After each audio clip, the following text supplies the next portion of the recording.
अधूरी आवाज। रात के करीब 12 बजे थे। गांव के किनारे एक पुराना सुनसान घर था जिसे लोग भूतिया हवेली कहते थे। सालों से कोई वहां नहीं गया था, क्योंकि जो भी गया वो कभी वापस नहीं आया।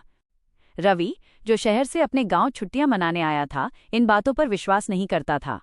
उसने सोचा, ये सब अंधविश्वास है। उसने अपने दोस्त अमित से कहा, आज रात मैं उस हवेली में जाऊंगा। अमित डर गया। पागल मत बन, वहां कुछ तो है। लेकिन रवि नहीं माना। रात के ठीक 1 बजे हाथ में टॉर्च लेकर रवि हवेली के अंदर दाखिल हुआ। दरवाजा खुद ब खुद ची की आवाज के साथ खुल गया।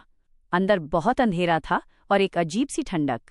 जैसे ही रवि अंदर बढ़ा, उसे लगा कोई उसके पीछे चल रहा है। उसने मुड़कर देखा, कोई नहीं था।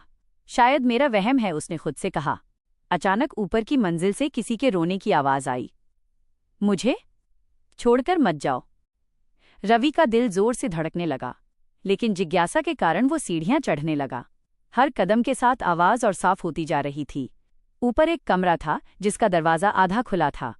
रवि ने धीरे से दरवाजा खोला। कमरे के बीचों बीच एक पुरानी कुर्सी रखी थी और उस पर एक लड़की बैठी थी।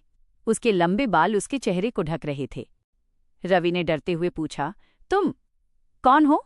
लड़की धीरे धीरे सिर उठाने लगी और तभी टॉर्च झपकने लगी। अचानक टॉर्च बंद हो गई। पूरा कमरा अंधेरे में डूब गया।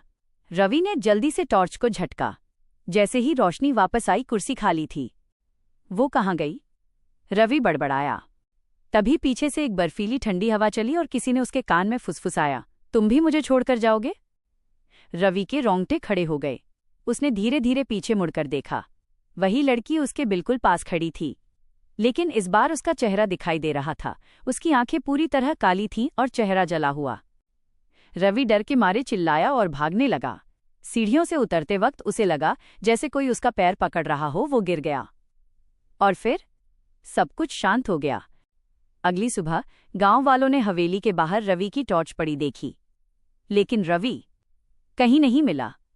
उस रात के बाद हर रोज आधी रात को उस हवेली से एक नई आवाज आने लगी, मुझे छोड़कर मत जाओ। और कभी कभी एक और आवाज भी सुनाई देती है, कोई है, मुझे बचाओ। आगे देखने के लिए चैनल को सब्सक्राइब करें।